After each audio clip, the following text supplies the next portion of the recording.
purport by Srila Prabhupada. The omnipotent Lord, by his different energies, can perform anything and everything he likes. The creation of the cosmic world is done by his Yogamaya energy.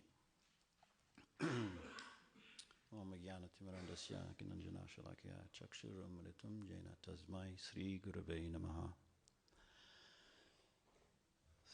So the point here is the will, which has created the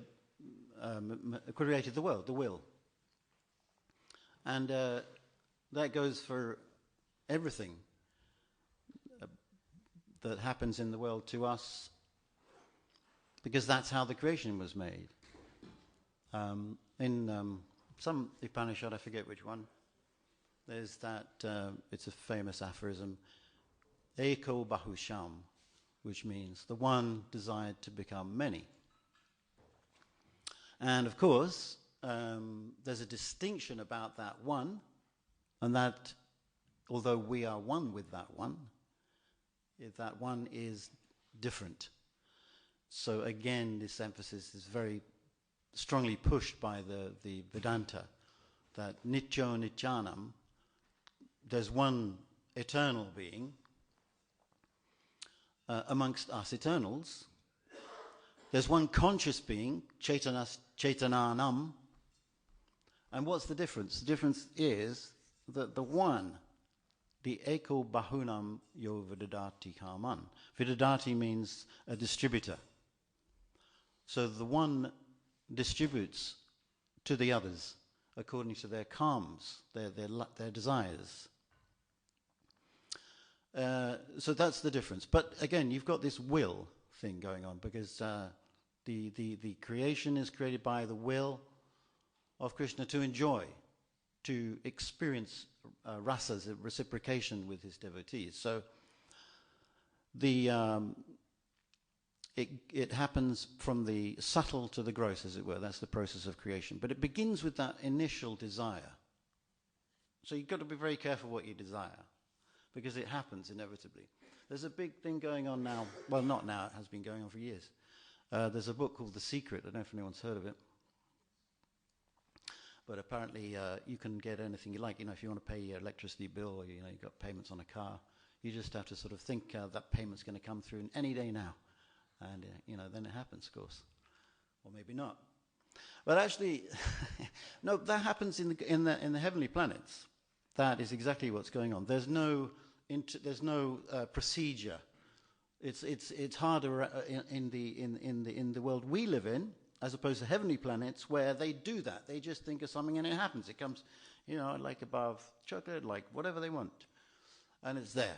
But here, you have to work for that bar of chocolate. You've got to get a job, but it's all still based on the same thing. Because you can start. In fact, I don't know if I certainly have that experience, that there are certain things that I was very keen on as a child, even, and those ambitions you don't really change much in life. Those things tend to sort of stay with you, and they manifest later on in adulthood, sooner or later. But they're often conceived at childhood, and then they happen. But what's going on is that because that desire is strong, when opportunities arrive in the universe, you start to assemble those things together, and so they then happen. But it's a more gradual process, as opposed to the heavenly planets, where it all happens right there and then. Or if you're a yogi, the same thing. It's a prapti siddhi. You can obtain whatever you want straight away. So what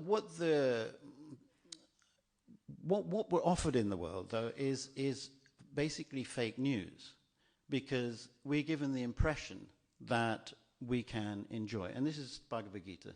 The Karanam Guna Sangasya Sarasat Joni Janmasu. Whatever happiness and distress we've got, whatever births we've had, or whatever our state is right now, has been the result of our associating with the world's energy. And unfortunately, the world's energy seduces us into believing that there is something that we can get out of the world that can bring happiness to us, right? So that is basically the main fake news that we are subjected to. And Maya is the biggest bringer of fake news. Now, if anyone's into conspiracy theories, and I'm not, then the propaganda which precedes any big undertaking by governments in order to get their people on side will be basically fake. As Winston Churchill said, the first thing to fall in wartime is the truth. But Maya is the purveyor of the biggest type of deceit. And therefore, Yoga Maya is, and that's how Krishna does it. Krishna does it through Yoga Maya. Yoga is it doesn't just mean yoga exercises and meditation and so on. Yoga actually, it also means a means, a way in which something is done. So Yoga Maya is Krishna's instrument, as it says here, Yoga Maya. Through Yoga Maya, the material energy, the material world is created, and Maitreya is just about to explain this step by step. So the means to do Maya. Maya is trickery. Maya is assuming something that isn't actually there. So, of course, Krishna is behind that because, as the first verse of the Srimad Bhagavatam says, Tejo vari mudam yata vinamayo yatratri sagam amrisha. That the appearance of reality, even from very elevated gods and sages, they still get fooled into thinking this material world has some permanence, has some place for shelter. And that effect is Krishna's effect. So to think that you can get out of that, you're severely mistaken, because Krishna is going to hold you there because Krishna is all-powerful. And part of surrender is also to recognize the strength of the material energy. Because what? Because it is Krishna's energy through Yoga Maya. And the personification of that Yoga Maya, the one that effects that illusion, the one that keeps us into continuing to want things in the material world, is Durga. Yoga Maya is Durga. Durga is Yoga Maya. And there's a famous the advertising in the 20th century began with somebody called Bernays, who was the cousin of Sigmund Freud. And what Bernays changed the marketing method in the 1920s was, instead of saying, hey, here's a nice tire for a car, right? And it'll last for ages. It's very strong, and these appealing to people's rationale. Well, that's not what works. What you've got to do, and what his most effective idea and policy of getting it into the mainstream was to get people to want something. It didn't really matter what it was, but he recognized the psychology. So you don't need a big car to get from A to B, but for your status, if you get, like a Ferrari or a Rolls-Royce or a Bentley or even a new car, your status is improved socially. So that's something you want. You want to associate having a very beautiful woman on your arm for any product. And these are all aspirational pushes from the advertising industry. It began by the 1920s. And in fact, strangely enough, he began this very successfully because it was seen as improper for women to smoke cigarettes. So what he did was, he in the big ticker tape parade they had, I think it was July the 4th or something, then he got all these beautiful models to walk in front of the parade smoking cigarettes. So then it was the done thing. And then film stars started smoking cigarettes. So it was, I want to be like a film star. And it's all about wanting things. So the material energy advertises to us that you'll be happy if you get this or that, and then you want it. And then when you want it, you'll go about creating the situation. You'll buy in. So that's the influence of the material energy, and something worth avoiding if you know what's what. And that's the thing. Learnedness. What is it? True learning. Well, this is learning here. This is a conversation between two sages. You've got Vidura and Maitreya. And then you've got, because this is a discussion which is being echoed by Shukadeva Goswami speaking to Parikshit Maharaj. And then that is being heard by the sages of Naimisharanya. But this is about what really is knowledge. Because the conception is of knowledge these days is you go to university to get something to qualify you as something. But the point that Prabhupada points out in discussing learning is that if learning doesn't make you behaviorally change, then it's a waste of time. So, and in fact, very and pinpointed by Chanakya, Chanakya Pandit, who also known as Kautilya, because he was a very famous politician. Kautilya means crooked, but basically it means he was very clever as a diplomat. But he had some fantastic sayings. And his point was that, well, what's real pandit? What is a pandit? A pandit should be somebody, if behaviorally the test should be that they see all women apart from their mother, their wife, as mother. That's number one. Matrivat paradarishu. Paradravyeshu lostravat. Paradravyeshu means other people's possessions. You don't care for them. It's just like you see a bit of rubbish. It's not interesting. You see someone's house in Hampstead. Not interested, right? So that's paradravyeshu lostravat. That's learning. And then the other one is atmavit. You see others like yourself. You empathize with others because they're the same. And then yapashati sapandita. Someone who sees like that, then they're actually a learned person. So that's, if you like, what the ISKCON is meant to be for. It's meant to be training Brahmins, people who are pundits and have that kind of understanding. All the stuff you see in universities and so on is actually the opposite. It's avidya. But it's important to know both, to recognize both. But it is avidya, because the behavioral result is not like Chanakya Pandit says at all. It's very different. People are confused about who they are and so on. In actual fact, it's a great opportunity for preaching because, if people are confused about their gender, for example, then they're dead right. Because actually we're neither male nor female. The soul is das anudas, Krishna Sarup Hoy, Krishna Nitya Das. So actually a lot of opportunities now for preaching what the message of the Bhagavad Gita is, because there is so much confusion. And that is the status quo, and it's getting worse.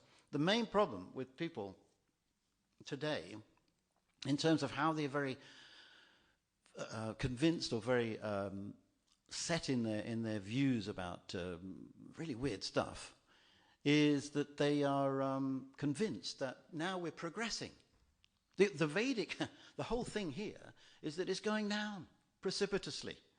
It starts in the Satya Yuga, where it's a golden age and people lived for long. They had very refined intelligence and they could understand subtle things and very deep intelligence.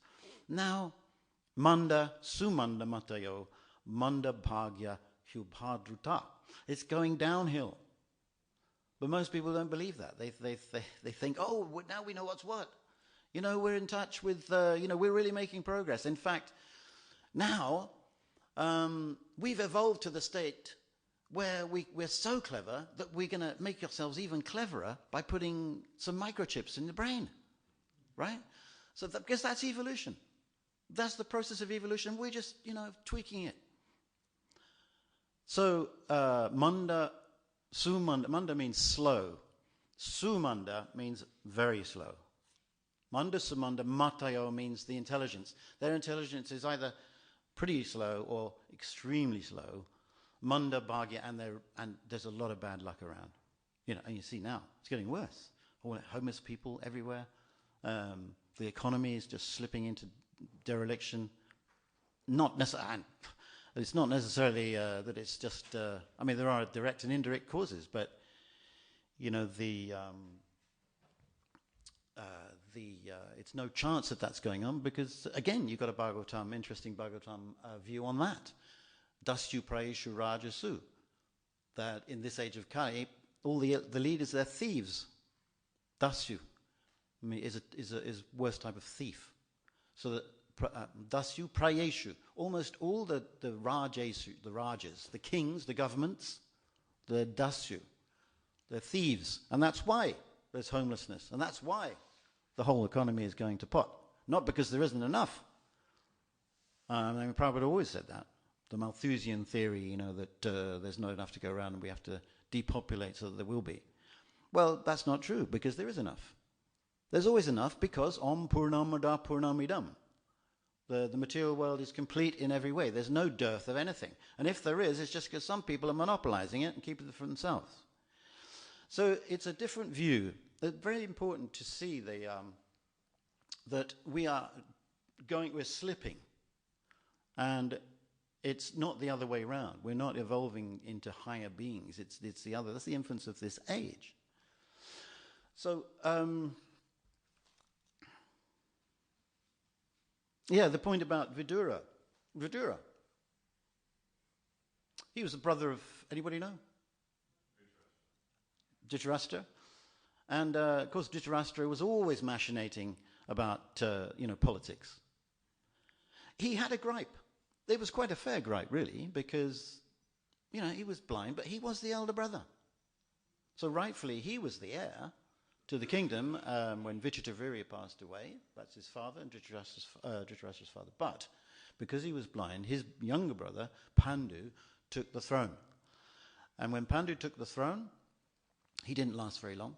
So then his sons, he assumed, would be, at that time they were minors, Arjuna, Yudhishthira, and the brothers. They were minors. And Dhritarashtra said, I'll look after them. But he harbored this thing, just because I'm blind, but I was the eldest. So now he's gone. Well, the Pandavas, they shouldn't, his sons, my son should be the next to take on the throne, right? So he machinated, he devised all kinds of ways of, and who did he go to for advice? He went to his younger brother, Vidura, who was born of a Shudra mother. And in fact, just like Chanakya Pandit, there's a word called Vaidurikam, which means that you've said something that's as wise as Vidura, because he was consulted all the time. And Prabhupada makes the point about Vidura that he said devotees should be involved in all kinds of things. He said actually Vidura wasn't just wise and insightful, he was a politician. He was in tune with politics. And this is the point that, with Bhagavad Gita, spoken on the battlefield, right? Very much, what's going on in the world, and some practical advice as to how to proceed in that difficult circumstance. I once, actually, my mother's best friend was an Indian lady she went to school with who lived in Delhi. And she gave me her take on the Bhagavad Gita, which was quite interesting. I mean, not the proper take, but it was an interesting point. She said she believed that the Gita showed us an example of a person who wasn't ready to deal with the situation in hand, namely Arjuna, but he had to take action. And that's very true. I mean, it's a side point, but we are continually facing situations where we've got to do something, and you can't sit on the fence. And you've got to take action. So you've got to step up to the plate. But the good thing about that is that whether you take the right action or the wrong action, your experience leads you to a better decision next time. But learning, ideally, is something you hear. The clever persons, they hear see that there's a crack in that road there, go around it. Okay, thank you very much. And then you don't damage your car. But you could, on the other hand, just drive, and you'd also experience the crack, and then you'd have to repair your car. So the first class intelligence is to hear, and then you bypass a lot of the problems. So Vidura is the point is about Vidura that the devotee should partake in all manner of societal things. In this case, Vidura had so much input into the managing of the empire. He was the one that was sought after to give advice on running to Dhritarashtra and to others of how to run the empire. And a sort of side issue here is that Vidura was a half brother of Dhritarashtra. Why was that? That was because in those days they had polygamy. A king would have a princess, but then along with the king there would come a whole lot of handmaidens as well, like in his situation. So one of the handmaidens of Vichitravira, was the mother of Vidura, and he had, and then there was a king. The last king of Lucknow was Nawab. Wazi Ali. What's his name? Wazi Ali Shah, I think is his name. And he had 164 wives. And each of them had children. They weren't just spare. So it's interesting because Prabhupada speaks very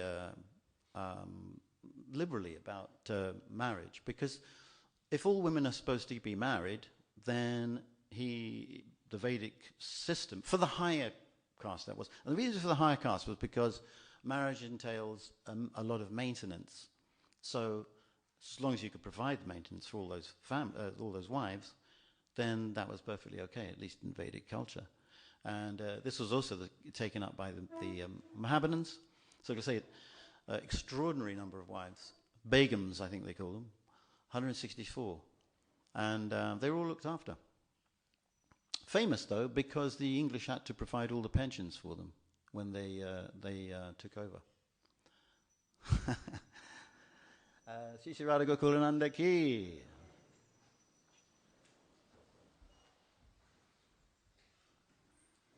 Yeah, so has anybody got any questions on this?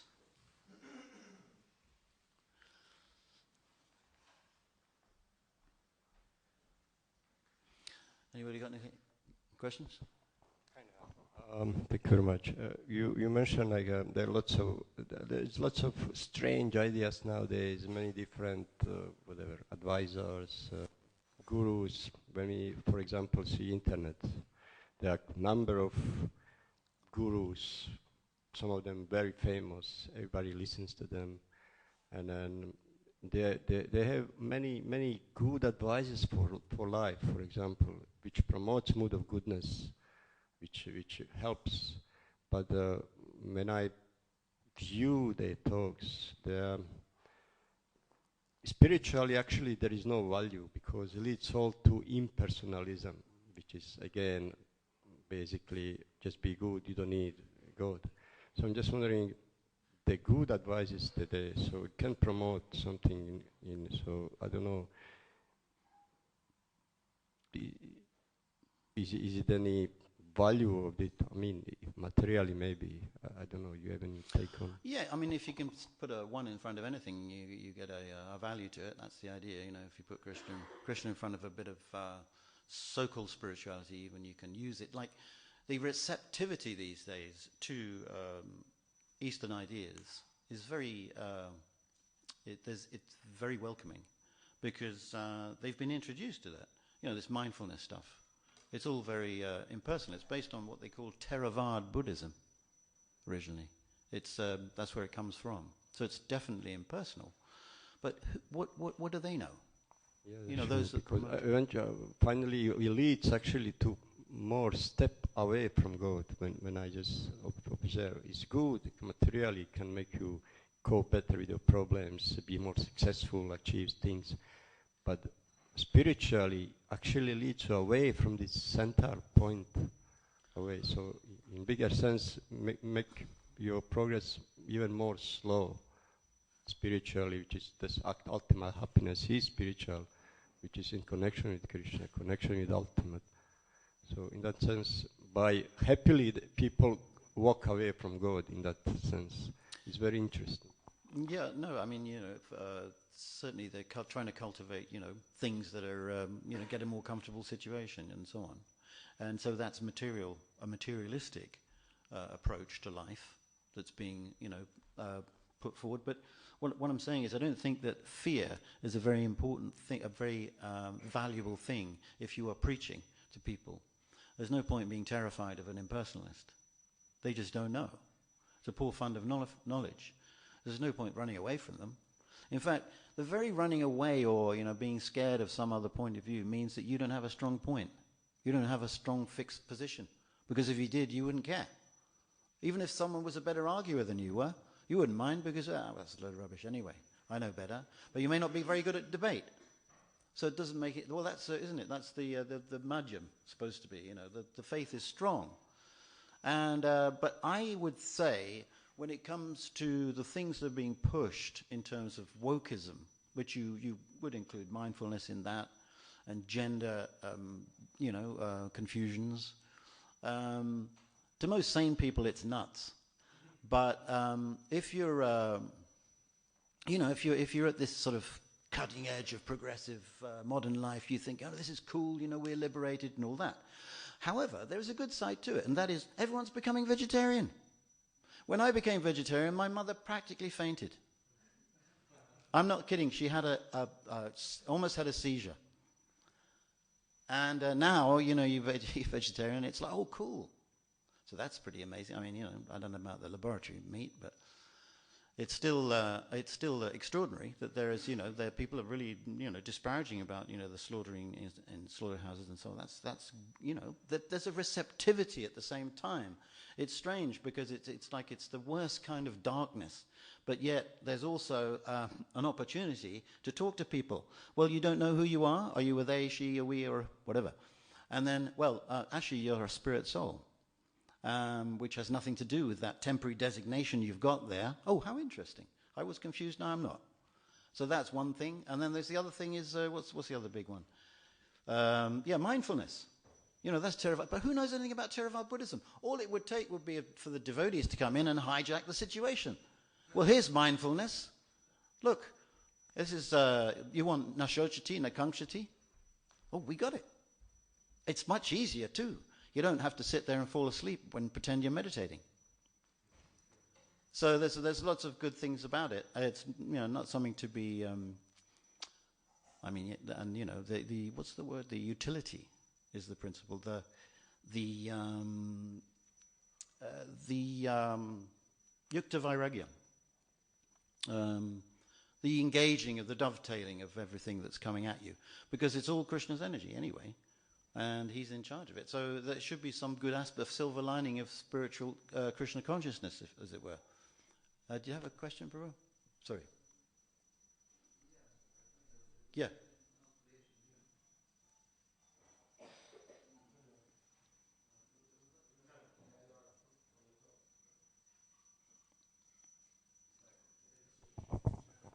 Hello? Yeah. It was an observation.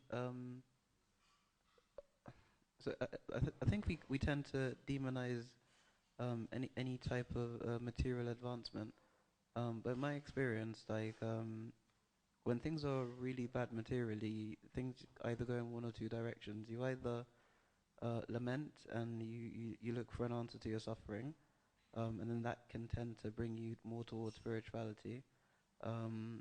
But at the same time, if it's too difficult, like you don't have the space to practice anyway. So like if your material life is extremely stressful, and you don't really have much, you don't have health, you don't have time, it can make it very difficult to even find the space to practice. Like what I've noticed is that when things have gone really bad for me, like I've looked for answers, but if I didn't have the time to explore, I wouldn't have made any progress anyway. Absolutely. Yeah, absolutely. And in fact, that's famous, well, famous to those that know about Bhagavad Gita, that there's parallel lines. Parallel lines. You've got spiritual life and material life. And they need to be both there. You can't pretend like you don't need to sleep. You can't pretend you don't need to eat. You can't pretend any of those. You can't, even Prabhupada categorizes mating as being one of the four necessities, the bodily necessities. So that's why you have the Varnashram system. So those things actually have to be there in a comfortable a comfortable sense, in order to have the capacity to take up spiritual life in earnest, because that demands a lot of energy too. So those things have to be sorted. What you can, the thing that the guiding light for that will be how important you feel Krishna consciousness or spiritual life is. If it's a priority, then everything sort of is set in place. But there's no point pretending that you don't need a material sufficiency in order to practice spiritual life. That's just a joke.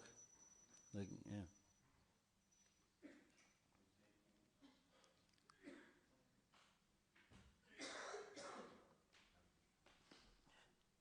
Yeah, just on that point. I was in Calcutta once years ago.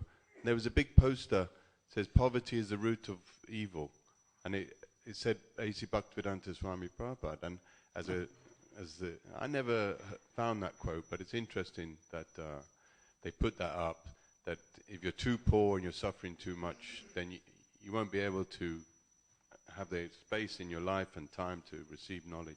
Good. Yeah, but my question to you is that our movement's meant to save society from darkness of ignorance and give them knowledge and uplift people and make the world a better place. But what's the best way to do that? Because we seem to, our book distribution, our Harinams, they're kind of not as big as they were in the 70s, and we're reducing in that aspect. So what's the best way to save the world? What are we going to do? Oh, well, shall I let you know? Well, no, because it's got to be, I mean, it is a very powerful thing, what we've got here, but it has to be communicated properly, that's all. I think the first thing, you look at Chaitanya Mahaprabhu preaching to the Mayavadis, I mean, he respected them deeply. I mean, they were impersonalists, but he was very respectful of them. And the way he couched his preaching was sort of so humble. He really attracted them through himself, personally. And then they thought, oh, well, what's he got to say then? If you're genuinely a friend to, and a friend doesn't just mean, because the tendency is, we get this, this charge to preach. And what tends to happen is you're preaching at someone instead of getting them to resonate with you and to go along with you. And there is a big difference.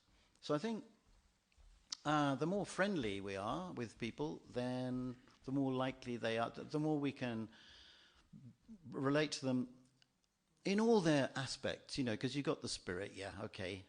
No, don't worry, all your family's dead, but because, they're alive, they're spirits, That won't make anyone happy. They'd be very, very rude. Any difficult calamity someone faces, you say, don't worry about it, it's temporary. You have to see what they're going through so that they can, appreciate that you understand them. Otherwise, you've got no scope for saying anything. Doesn't matter what you say to them. You may quote the finest verses from the Srimad Bhagavatam and Vedanta Sutra. It will just go straight past them.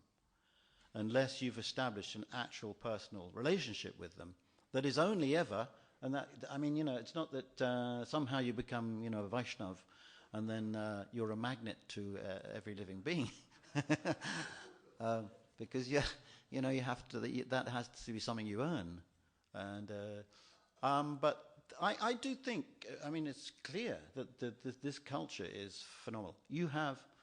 There's no doubt about it.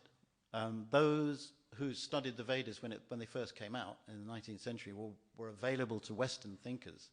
They were stunned because they saw a philosophy that had evolved completely by itself and yet was as they saw it, as advanced as the Western culture philosophy. And you got Schopenhauer, Kant. They all loved the Vedas. But something of that has been lost because, of course, if you attribute too much importance to it, then you're more of an exploiter than you would prefer to be made out to be if you're the colonialist, right? So there had to be a systematic denigration of it in the appreciation of how advanced it was. So they kept it down. But that's a fact, though. And there is a book particularly that Schopenhauer wrote called the Will and it's called The World as Will. The World as Will and Representation, saying that it's desire that's the problem. And Karanam Guna Sangasya. It's the same sort of principle, exactly. So if that's the case, then we've got a lot to offer, and we just have to make it available in a way that will be consumable or acceptable and received well, be welcomed. But that takes, you've got to see, oh, this person's, cheesed off with the way I'm talking to them. I can see it in their face. But then you're talking to someone in ways that are received by them emotionally. It's a different story altogether. You have to win a heart. I think a question of winning hearts and minds. There you go. How about that? Would you like to say something too? Because you're a great preacher. Oh, yes, you are. Anyone? More questions? Yes, Baru?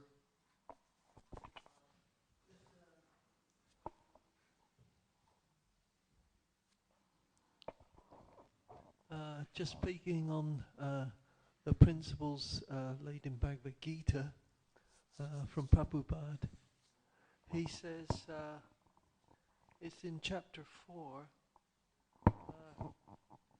text 34. He says, first of all, you have to go, we have to learn the truth by approaching a spiritual master. And inquire from him submissively and render service unto him. The self-realized souls can impart knowledge unto you. So if you're looking for a self-realized soul who won't cheat you, you go to Prabhupada, actually, his teachings. And it says, he can impart knowledge to you, for he's seen the truth. But not only that, he says, having obtained this real knowledge from a self-realized soul, you'll never fall again into illusion. For by this knowledge you will see all the living beings, male, female, whoever they are, poor, rich, they're but part of the Supreme. In other words, he says, Krishna says, they're mine. Krishna is the root of all the truth. The real truth that he's brought to us here in the Hare Krishna movement. So it's a definitive thing. It doesn't bias. It doesn't care. It just says that all of us, brothers, sisters, women, whoever, we're he's given us this perfect knowledge. And by giving, learn to give it. Thank you. Yes, it's true. And yasmin vigite sarvam evam vigyatam bhavati. That if you know Krishna consciousness, you're supposed to know everything. And it's a very, but it does, you can't, that's true. Everything you said, of course, is true. But you can't just say you've arrived. Because my experience of my devotional path is that you have to be careful not to unsubscribe from your discretion. That's God-given too. So you can't put that aside. You have to actually see what's in front of you and perceive it for what it is. And it's sometimes, like that Chaitanya Charitamrita verse, Siddhanta Balya Chitte Nakara Alas.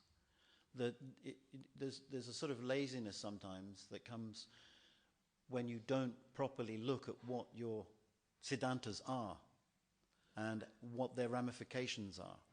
And it is the what's the word? It is the panacea for everything, Krishna consciousness. But you just like to be a Brahmin. It's guna and karma. You're qualified, but then you've also got to be the Brahmin.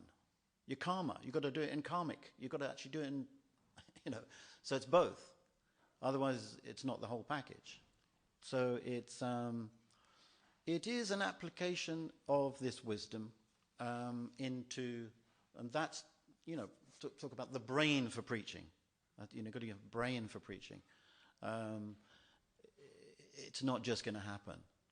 And it's a fine-tuning thing. It's a sort of tweaking thing that will actually, the prediction's there, right? We all believe it. Lord Chaitanya says, every town and village, my name will be spread. That there will be a golden age even.